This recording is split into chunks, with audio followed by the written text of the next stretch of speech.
제가 고등학교 때 제2 외국어로 독일어를 선택했었습니다.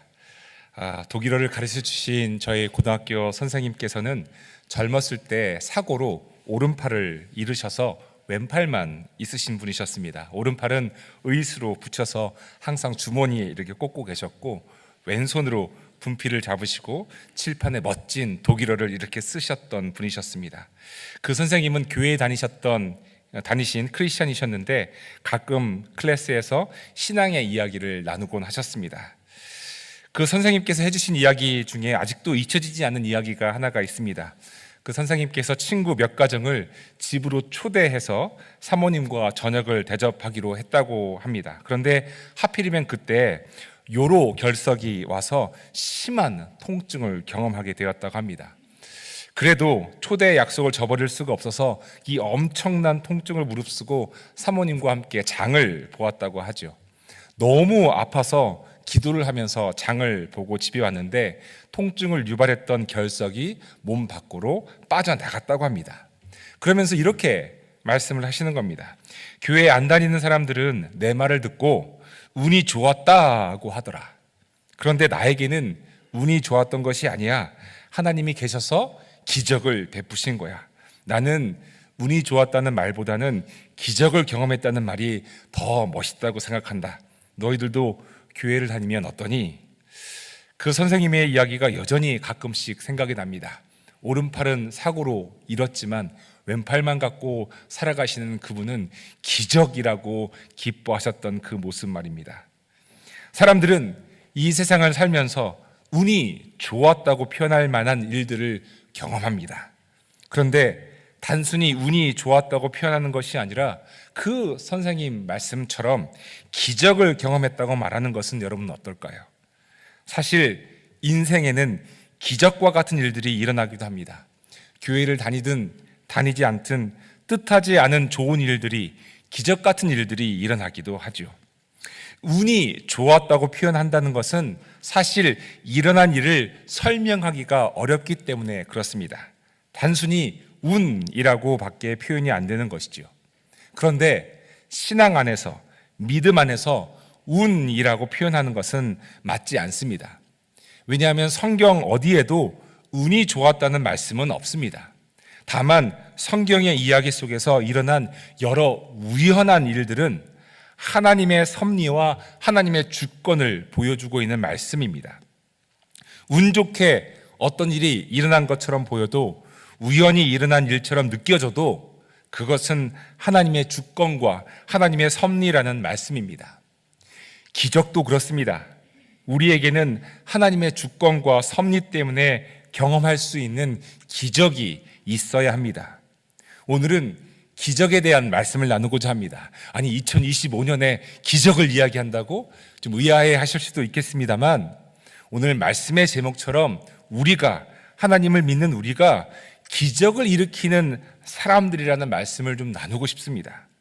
누군가는 기적은 없다라고 말을 하지만 기적은 있으니까 기적이지 없으면 기적이 아닙니다. 운이 좋아서 사는 사람들이 아니라 삶의 현장에서 기적을 일으키는 사람들로 살아가는 저와 여러분이 되시기를 바랍니다. 또한 이 시간이 말씀을 통해 기적을 경험하고 또 우리의 삶 가운데 기적을 결단하는 시간이 되기를 축복해 드립니다. 아멘. 오늘 읽은 본문 말씀은 구약 성서에 나오는 기적의 이야기 중에 하나입니다. 열왕기상 17장에 나오는 말씀인데요. 이 이야기를 요약해서 설명드리겠습니다. 이스라엘에 가뭄이 들었습니다. 온 땅은 곡식을 내지 못했고 모두가 가뭄으로 힘겹게 어렵게 살고 있었습니다. 하나님의 선지자인 엘리야는 요단강 동쪽에 있는 그릿 시냇가에서 살면서 거기 시냇가에서 물을 마셨고 또 까마귀가 물어다 주는 음식을 먹으며 살았습니다. 그런데 그 그릿 시냇가의 시냇물도 결국 마르게 되었습니다. 하나님께서 엘리야에게 말씀하시기를 그릿 시냇가에서 떠나 시돈 지방으로 가라고 명하시죠. 그리고 그곳에 사르밧이라고 하는 마을로 가라고 하십니다. 하나님께서는 구체적으로 엘리야에게 사르밧에 살고 있는 과부에게 명하여 엘리야에게 먹을 것을 주도록 일러 두었다고 말씀하십니다.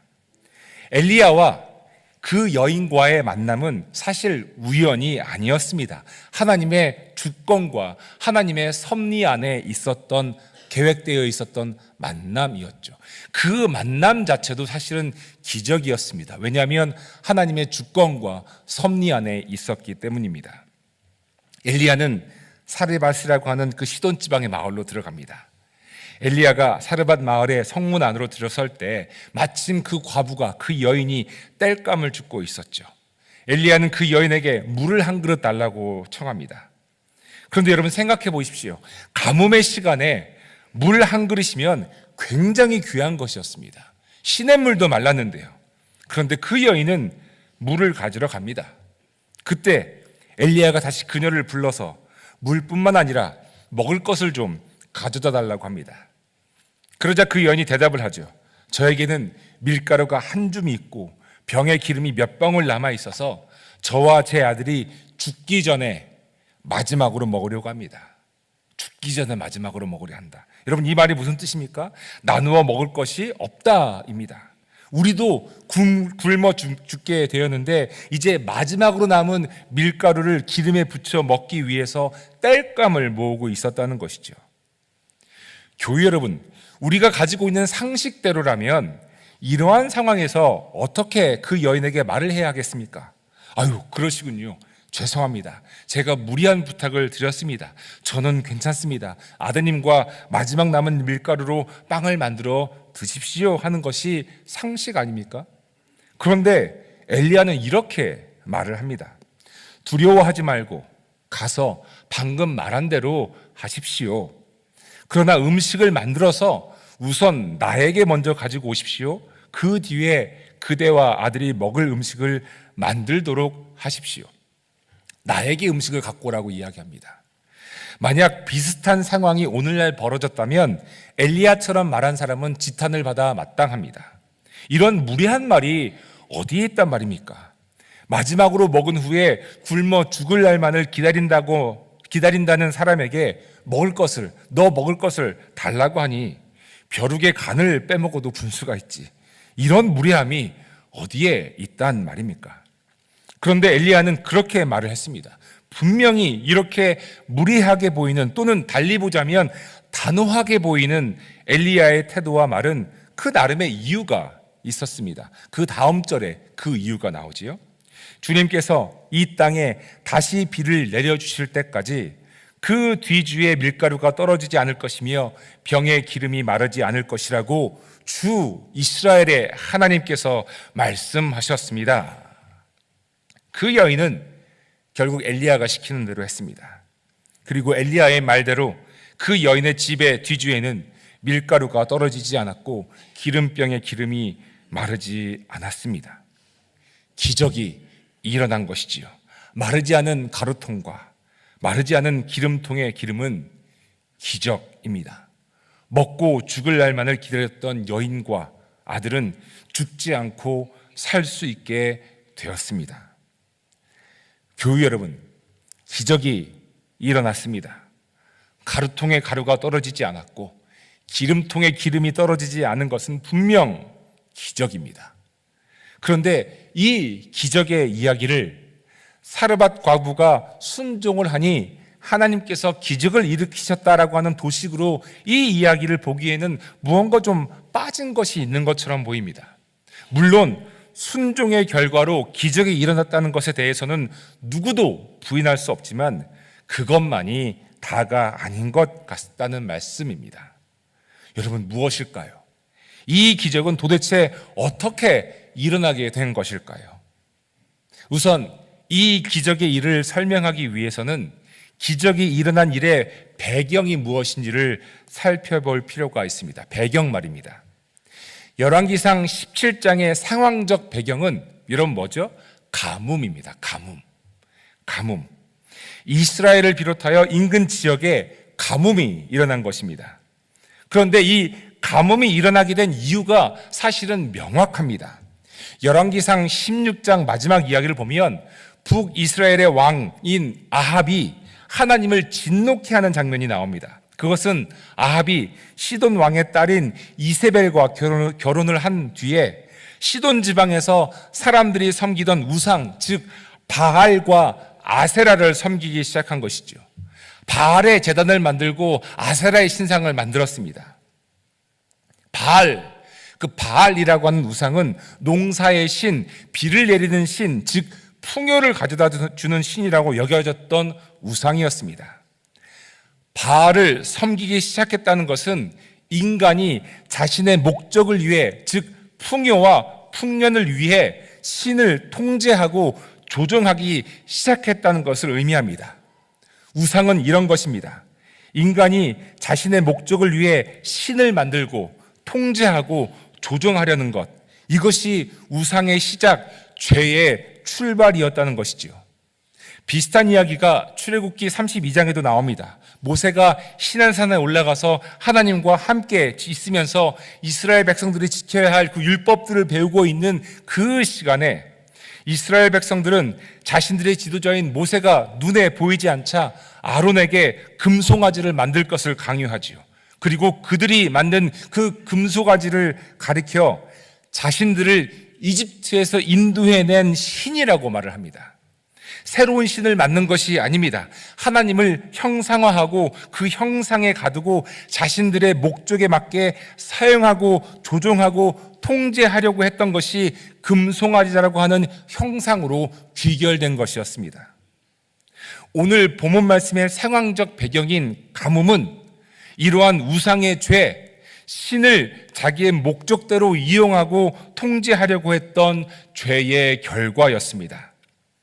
죄의 결과인 가뭄의 상황에서 사르밧 과부의 기적의 이야기가 우리에게 무엇을 지금 말씀하고 있는 것일까요? 사르밧 과부는 이제 자신의 아들과 마지막 음식을 먹고 죽을 날만을 기다려야 했던 처지에 있었습니다. 이러한 처지에 처한 사람에게 엘리야는 그 음식을 먼저 자기에게 가져오라고 하는 잔인한 요구를 합니다. 이 요구는 사르밧 과부에게 모든 통제권을 내려놓으라고 하는 요구였습니다. 너의 통제로, 너의 노력으로 살 수 없으니 그 모든 것을 내려놓으라고 하는 요구였습니다. 심지어 목숨마저도, 마지막으로 먹고 죽을 날만 기다려야 하는 목숨의 통제권마저도 내려놓으라는 요구였죠. 그리고 약속을 합니다. 그렇게 통제권을 내려놓으면 너는 살 것이라고 말이죠. 가루통의 가루가 마르지 않을 것이고 기름통의 기름이 마르지 아니할 것이라고, 그래서 너는 살 것이라고, 너의 통제권을 내려놓아라, 너의 목숨도 내려놓아라, 너의 마지막 밀가루도 마지막 기름도 내려놓아라, 너의 통제 밖으로 내려놓아라, 그러면 네가 살 것이다 라고 하는 요구였던 것이지요. 교우 여러분, 가뭄의 이유는 바알이라고 하는 우상, 즉 인간이 자신의 목적으로 신을 통제하고 조정하려고 했던 죄의 결과였습니다. 그런데 이런 죄의 결과인 가뭄 속에서 엘리야는 그 가뭄의 해결이, 죄의 문제의 해결이 우리의 통제권을 철저하게 내려놓는 것이라고 말하고 있는 것입니다. 목숨의 통제권마저도 말입니다. 아담이 지은 원죄 다음에 인류가 최초로 지은 죄는 가인이 동생인 아벨을 죽인 친족 살인이었습니다. 창세기 4장을 보면 아담과 하와의 두 아들인 가인과 아벨이 각각 하나님께 제사를 드렸습니다. 예배를 드렸습니다. 그런데 하나님께서 아벨의 제사는 받으셨지만 가인의 제사는 받지 않으셨습니다. 성경은 하나님께서 왜 아벨의 제사는 받으시고 가인의 제사는 받지 않으셨는지에 대해서 설명하고 있지 않습니다. 여러분 궁금하시죠? 왜 하나님이 가인의 제사는 받지 않으셨는지요? 성경이 그 이유를 설명하고 있지 않는 것은 당연합니다. 우리는 누굽니까? 우리는 제사를 드리는 사람입니다. 제사를 받고 안 받고는 하나님의 선택이며 하나님의 주권입니다. 우리가 통제할 수 없습니다. 우리가 조종할 수 없습니다. 우리는 예배를 드리는 사람들이고 그 예배를 받으시고 안 받으시고는 하나님의 결정이고 하나님의 선택일 뿐입니다. 그렇기 때문에 성경은 하나님의 선택을 설명할 이유가 없습니다. 철저한 하나님의 주권이고 하나님의 선택이지요. 그런데 가인은 어땠습니까? 하나님께서 자신의 제사를 받지 않으신 것을 못 참았습니다. 하나님이 받으셔야 한다고 하나님의 선택을 선정하고 통제하려는 마음이 있었기에 자신의 제사가 받아들여지지 않는 것을 못 참았습니다. 하나님은 그런 가인에게 이렇게 경고하셨죠. 어찌하여 네가 화를 내느냐? 얼굴빛이 달라지는 까닭이 무엇이냐? 죄가 너의 문에 도사리고 앉아서 너를 지배하려고 한다. 너는 그 죄를 잘 다스려야 한다.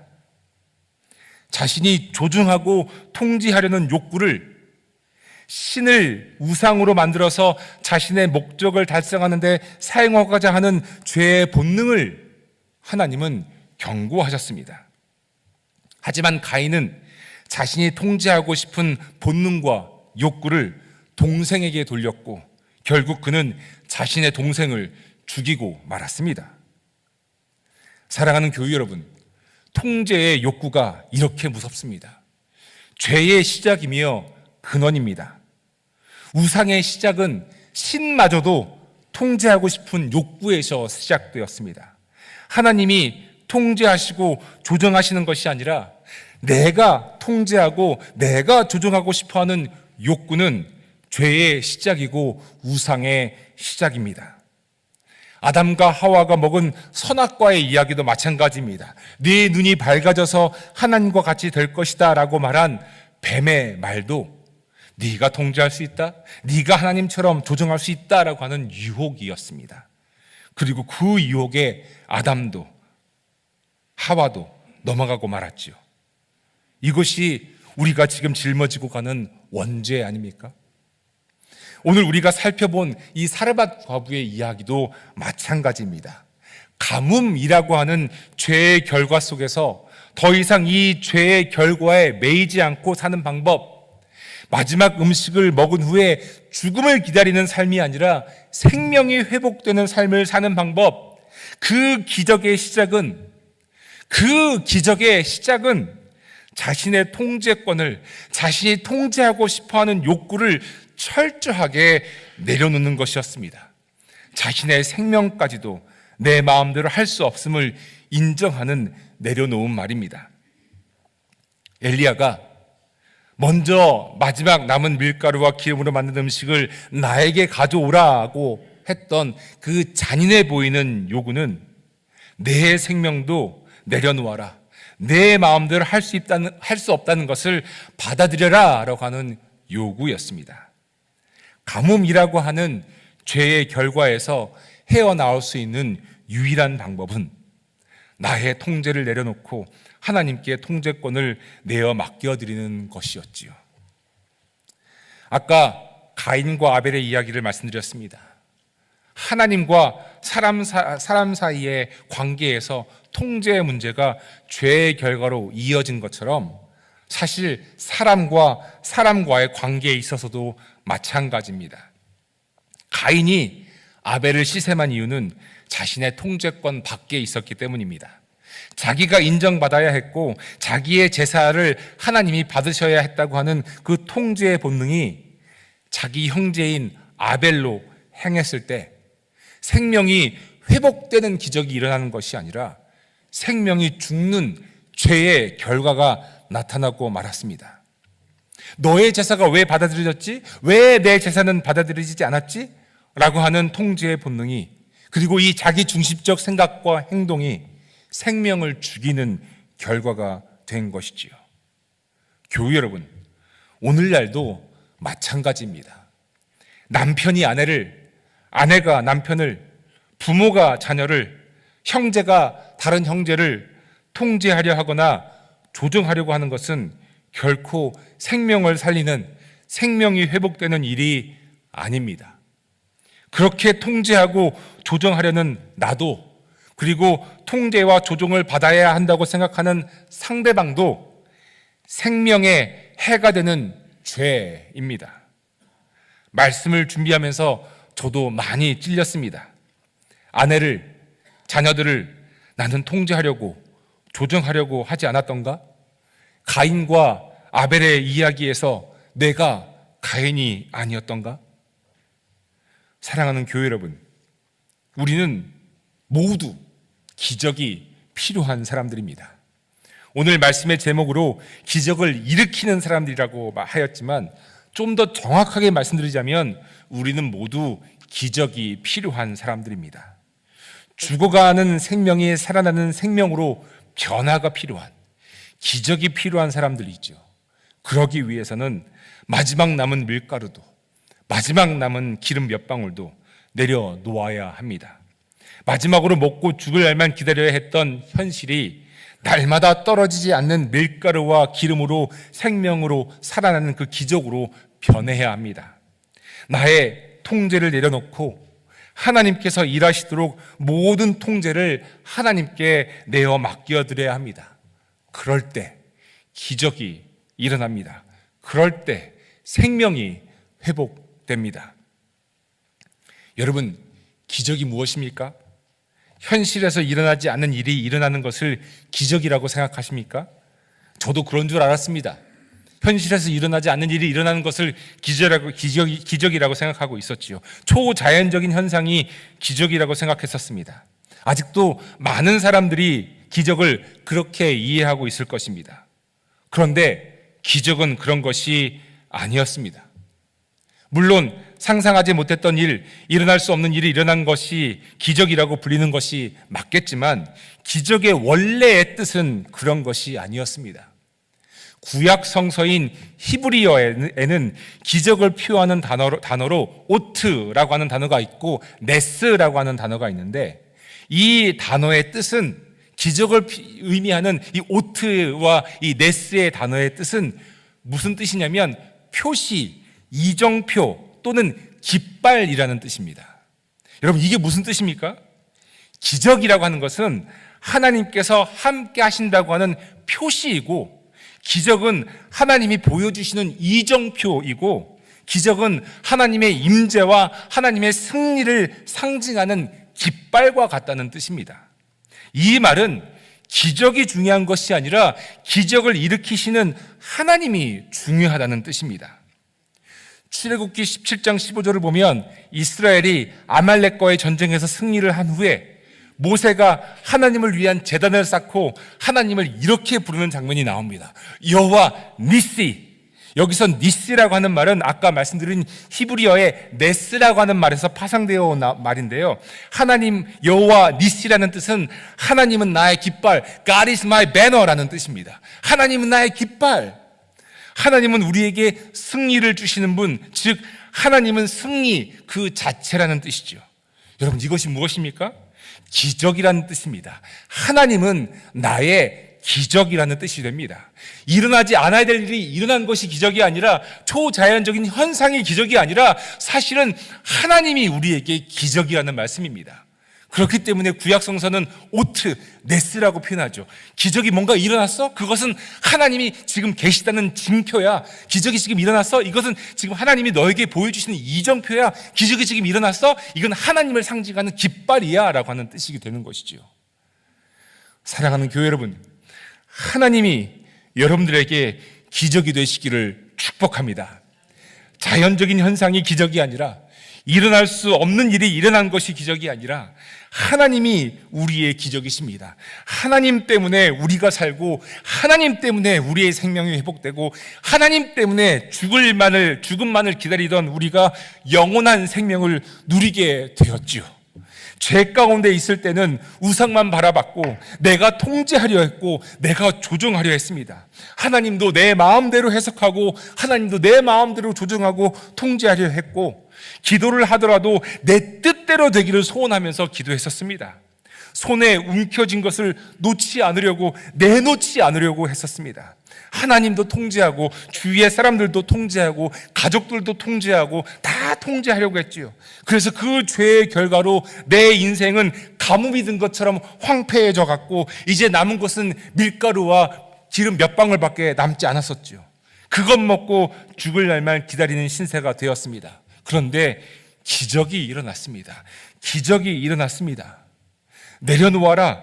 얼마 남지 않은 너의 통제권도, 너의 소유도, 너의 목숨도 내려놓아라. 그러면 살리라 하시는 말씀이 우리 귀에 여러분 들려오지 않습니까? 기적은 바로 나다 하시는 하나님의 음성이 오늘 말씀을 통해 우리의 마음에 울려 퍼지지 않습니까? 사랑하는 교회 여러분, 그렇게 살기를 간절히 원합니다. 모든 것을 하나님께 내어드리는, 마지막 남은 자식에게 줄 마지막 밀가루와 기름도 하나님께 내어드리는 삶을 살기를 간절히 원합니다. 여러분들의 아멘하기가 참 어려운 말일 수가 있는데 여러분 믿음으로 아멘하시기 바랍니다. 여러분의 자녀들을 하나님께 내어드리시기 바랍니다. 아멘하기 어려우시죠? 여러분들의 아내를, 여러분의 남편을 하나님께 내어드리시기 바랍니다. 여러분들의 목숨마저도 하나님께 내어드리시기 바랍니다. 여러분들의 자녀가, 여러분들의 아내와 여러분들의 남편이, 또 내 목숨이 여러분들에게 우상이 되지 않게 하십시오. 내 통제권에 두려고 할 때에 우상이 되기 때문입니다. 여러분의 재산도, 여러분의 직장도, 여러분의 건강도 우상이 되지 않게 하시기 바랍니다. 여러분이 통제하려 하면 재산도, 직장도, 건강도 우상이 됩니다. 여러분의 목숨도 내려놓으시기 바랍니다. 우리의 생명이, 우리의 목숨도 우상이 될 수 있습니다. 모든 것을 하나님께 내어드릴 때 우리를 결국 기적으로 인도하시는 그 하나님을 경험하게 될 것입니다. 밀가루가 떨어지지 않고 기름통에 기름이 떨어지지 않는 기적, 하나님이 내 삶에 개입하셔서 하나님의 통제 안에 거하는 기적, 그래서 생명이 회복되는 기적이 우리의 인생 속에 경험되어질 것입니다. 왜냐하면 하나님께서 기적이기 때문입니다. 이제 말씀을 정리하고자 합니다.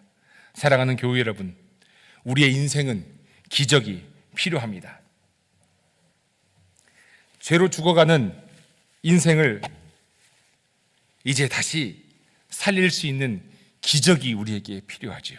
그 기적은 하나님께 모든 것을 내어 맡길 때 가능합니다. 마지막 남은 밀가루마저도, 마지막 남은 기름마저도 하나님께 내어 맡길 때 기적은 가능하지요. 통제하려는 삶에서 하나님께 모든 것을 내어드리는 삶으로 그 인생을 살겠노라는 결단이 우리 모두에게 있을 때 우리의 삶은 하나님께서 함께 하시는 기적으로 가득 찰 것입니다. 우리의 능력이 아닌 성령님의 인도하심과 능력으로 모든 것을 하나님께 내어드리는 삶을 사는, 그래서 기적을 일으키며 사는 저와 여러분, 우리 모두의 인생이 되기를 주님의 이름으로 간절히 소망하며 축복해 드립니다. 아멘. 함께 기도합시다.